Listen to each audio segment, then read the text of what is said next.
Hi friends, ఎలా ఉన్నారు? బాగున్నారా? నేను బాగున్నాను. నేను మీ Ratna Rao. Welcome back to our channel.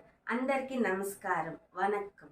ఈరోజు మన ఛానల్లో కొత్త వెరైటీ ఏం చేద్దామంటే బెండకాయ పులుసు అండి. ఇదిగోండి, నేను బెండకాయలు తీసుకొచ్చేసాను. ఒక 1/2 కిలో బెండకాయలు తీసుకున్నానండి. ఈ బెండకాయ పులుసులో ఉడికిచ్చిన కోడిగుడ్డేసి చేద్దామండి. చాలా అంటే చాలా టేస్టీగా ఉంటుంది. ఈ రెసిపీ వచ్చేసి నేను మా నాన్నమ్మ దగ్గర నేర్చుకున్నానండి. ఆమె ఇప్పుడు లేదు, కానీ ఆమె వండిన టేస్ట్ కానీ ఆమె నేర్పించిన విధానం కానీ నా దగ్గర ఉంది. అది మీతో ఇప్పుడు నేను పంచుకోవాలనుకుంటున్నాను. మా నాన్నమ్మ చాలా అంటే చాలా బాగా చేసేదండి బెండకాయ పులుసు. ఆమె అన్ని కూరలు చేసిన, మామూలుగా వెజ్ నాన్ వెజ్ చేసిన ఆ టేస్ట్లన్నీ కన్నా నాకు ఈ బెండకాయ టేస్ట్ ఇప్పుడు కూడా గుర్తొచ్చి చాలా అంటే చాలా బాధ వేస్తుందండి ఆమె లేదని. సో ఆమె నేర్పించిన రెసిపీని ఈరోజు నేను మీతో పంచుకోవాలనుకుంటున్నాను. మీరు కానీ ఫస్ట్ టైం నా ఛానల్ చూసినట్లయితే ప్లీజ్ పాత వీడియోలు ఒకసారి చూడండి. అవి కానీ మీకు నచ్చినట్లయితే ప్లీజ్ సబ్స్క్రైబ్ చేయండి. అక్కడ బెల్ బటన్ ఉంటుందండి, దాన్ని గట్టిగా ప్రెస్ చేయండి, నొక్కండి. అప్పుడు నేను చేసే ప్రతి ఒక్క వీడియో మీకు నోటిఫికేషన్ రూపంలో వస్తుందండి. ఇంకా లేట్ చేయకుండా మన ఛానల్లో బెండకాయ పులుసులో ఉడికించిన కోడిగుడ్డు వేసి ఏ రకంగా తయారు చేసుకోవాలో దాని విధానం ఏంటో చూసేద్దాం రండి. బెండకాయని కట్ చేసుకుందామండి. నేనైతే 1/2 కిలో బెండకాయలు తీసుకున్నానండి. వీటిని ఈ సైజు ముక్కల వరకు కట్ చేసుకోవాలండి. చూడండి, ఈ సైజులో ఇలా రెండు పెట్టి కట్ చేసుకుంటే మన కటింగ్ చాలా ఈజీ అయిపోతుందండి. ఇలా కోసుకోవాలండి వీడియోలో చూపించిన విధంగా.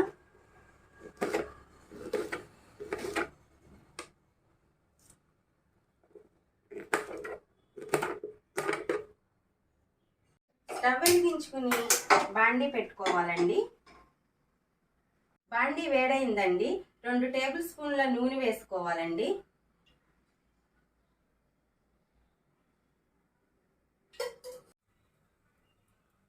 ఒక 1/2 టీ స్పూన్ మెంతులు వేసుకోవాలండి. అలాగే 1 టీ స్పూన్ జీలకర్ర వేసుకోవాలండి. జీలకర్ర తప్పకుండా వేసుకోనండి, మన బెండకాయ పులుసుకి మంచి టేస్ట్ వస్తుందండి.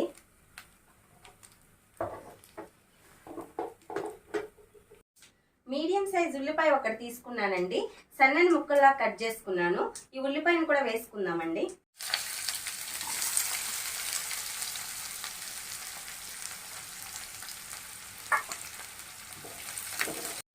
ఒక పచ్చిమిరపకాయని 2గా కట్ చేసి వేసుకుంటున్నానండి. ఒక రెబ్బ కరివేపాకు వేసుకుందామండి.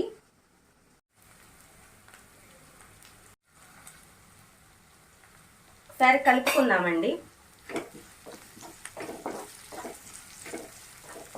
ఈ ఉల్లిపాయలు అంతగా ఏగనాల్సిన అవసరం లేదండి, ఎందుకనంటే మనం చేసుకునేది బెండకాయ పులుసు కాబట్టి ఉల్లిపాయలు అంతా ఫ్రై అవ్వాల్సినంత అవసరం లేదండి. ఇలా కొంచెం 50% మాత్రమే ఉడికితే మనం తినేటప్పుడు మంచి టేస్ట్ ఉంటుందండి. ఉల్లిపాయ మన పంట కింద తగులుతూ ఉంటుంటే ఒక్కసారి ట్రై చేయండి మీరు కూడా. ఆ ఫీలింగ్ చాలా బాగుంటుందండి. ముందుగా కట్ చేసుకున్నటువంటి బెండకాయలు కూడా వేసేసుకుందామండి. బెండకాయలు వేసుకున్నాక స్టవ్ని మీడియం ఫ్లేమ్లో పెట్టుకుని ఒక 2 మినిట్స్ వేయించుకుందామండి.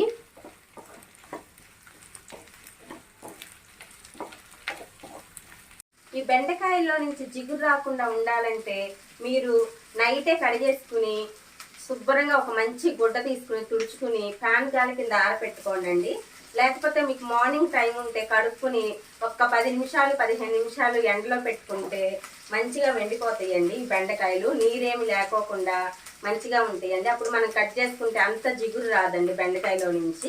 ఇది పాటించండి, బాగుంటుంది. బెండకాయలు కొంచెం వేగినాయండి. నేను 1 టీ స్పూన్ ఉప్పు వేసుకుంటున్నానండి. అలానే 1 టీ స్పూన్ కారం వేసుకుంటున్నానండి. ఇది కూర కారం అండి. దీంట్లో పసుపు, ధనియాలు, కొంచెం జీలకర్ర అన్నీ వేసి పట్టిస్తారండి. తెలుసు కదండి కూర కారం. ఒకసారి తిప్పుకుందామండి. ఈ కారం అంతా కొంచెం ఈ బెండకాయలు పట్టేటట్టుగా.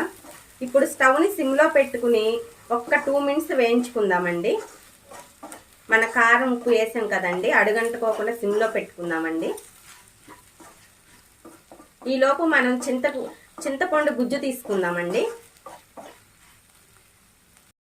నేను చింతపండు వచ్చేసి ఒక చిన్న నిమ్మకాయ సైజ్ అంత తీసుకున్నానండి. మరీ పెద్ద నిమ్మకాయ సైజ్ కాదు, మీడియం నిమ్మకాయ సైజ్ అంత చింతపండు తీసుకున్నానండి.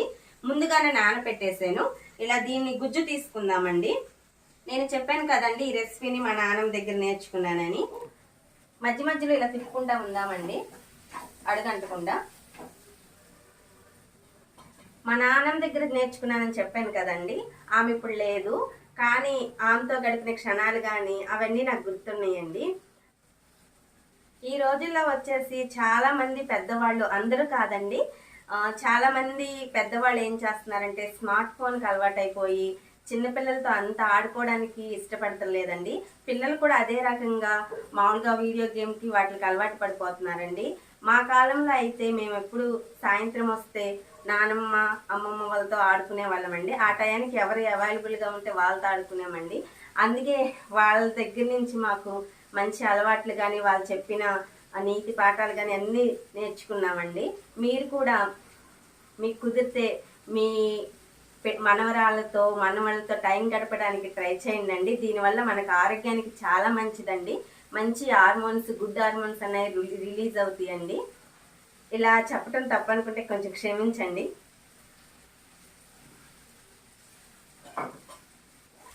చింతపండు పులుసు వేసేసుకుందామండి.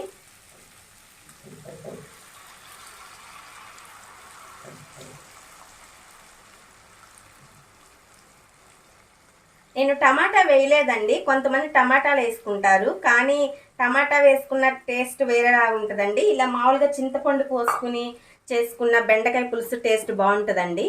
దీంట్లో కోడిగుడ్డు కూడా వేస్తామండి, ఇంకొంచెం మరింత టేస్ట్ పెరుగుద్దండి. ఇలా ఒక్కసారి కలుపుకుని మనకి ఎంతైతే పులుసు కావాలో దానికి తగినన్ని నీళ్లు పోసుకోవాలండి. నేను వాటర్ వేసుకుంటున్నానండి. ఎంతైతే పులుసు కావాలో దానికి తగ్గట్టు వేసుకోవాలండి. నేనైతే ఒక 1/2 లీటర్ వాటర్ వేసుకున్నానండి. నాకు కొంచెం పులుసు సరిపోతుంది. మీకు ఇంకా బాగా పులుసు కావాలనుకుంటే కొంచెం నీళ్లు ఎక్కువగా వేసుకోండి. నేను తీసుకున్న క్వాంటిటీకి నాకు ఇది సరిపోతుందండి, ఒక 1/2 లీటరు. ఇలా ఉడుకుతున్నప్పుడు ముందుగా ఉడికించుకున్నటువంటి గుడ్లు వేసుకోవాలండి, కోడిగుడ్లు. ఇలా పులుసులో ఉడికితే గుడ్డు మరింత టేస్ట్ వస్తుందండి. ఒక్కసారి కలుపుకుందామండి. కలుపుకుని మూత పెట్టుకుని ఉడికించుకుందామండి. మధ్య మధ్యలో తిప్పుకుంటూ ఉండాలండి. స్టవ్ను మీడియం ఫ్లేమ్లో పెట్టుకోండి. ఒకసారి మూత ఓపెన్ చేసి చూద్దామండి. ఈ కూర నాకు 15 నిమిషాల నుంచి ఉడుకుతుందండి. బెండకాయ పులుసు, ఈ కోడిగుడ్డు వేసాం కదండి బెండకాయ పులుసులో, మరింత టేస్ట్ ఉంటుంది ఫ్రెండ్స్. నాకు ఈ మాత్రం పులుసు కావాలండి, ఇంకా కూర ఉడికిపోయినట్టే. ఫైనల్గా కొంచెం కొత్తిమీర వేసుకుంటున్నానండి.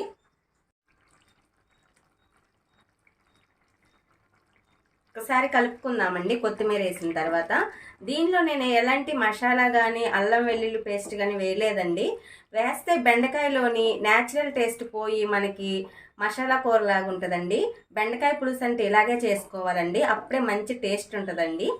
అంతే ఫ్రెండ్స్, ఇంకా నేను స్టవ్ ఆఫ్ చేసేస్తున్నాను. ఎంతో రుచికరమైన బెండకాయ పులుసు రెడీ అయిపోయింది ఫ్రెండ్స్. చాలా వేడి వేడిగా ఉందండి కూర. వేడి వేడి బెండకాయ పులుసు పెట్టుకుని కొంచెం టేస్ట్ చూద్దామండి.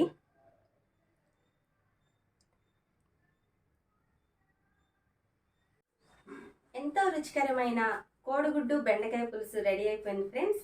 మరి టేస్ట్ చూసి ఎలా ఉందో చెప్తాను. చాలా అంటే చాలా వేడిగా ఉందండి, ఇప్పుడే ఉండింది కదా.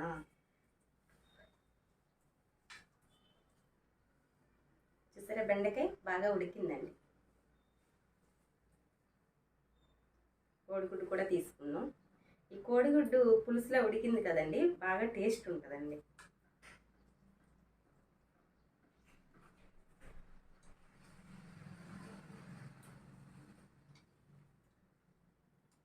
చాలా అంటే చాలా బాగుంది ఫ్రెండ్స్. నేను చెప్పాను కదా ఉల్లిపాయలు కొంచెం పచ్చిగా ఉంటే బాగుంటుందని. ఆ ఉల్లిపాయలు తగులుతుంటే కొన్ని కింద చాలా అంటే చాలా టేస్ట్ ఉంది ఫ్రెండ్స్. మామూలుగా మనం పులుసు కూరలు వేయి వండుకున్న ఉల్లిపాయని ఎక్కువగా ఉడికించుకోకూడదండి. కొంచెం అంటే ఒక ఉల్లిపాయ వేసుకుంటాం కదండి, దాన్ని ఎక్కువ ఉడికించుకోకూడదండి. ఒక 50% ఉడికించుకుంటే ఇలా తినేటప్పుడు చాలా అంటే చాలా టేస్ట్గా ఉంటుంది ఫ్రెండ్స్. నేను మరి ఒక్క ముద్ద తిని చూస్తాను. ఆకలేసేస్తుంది అనమాట.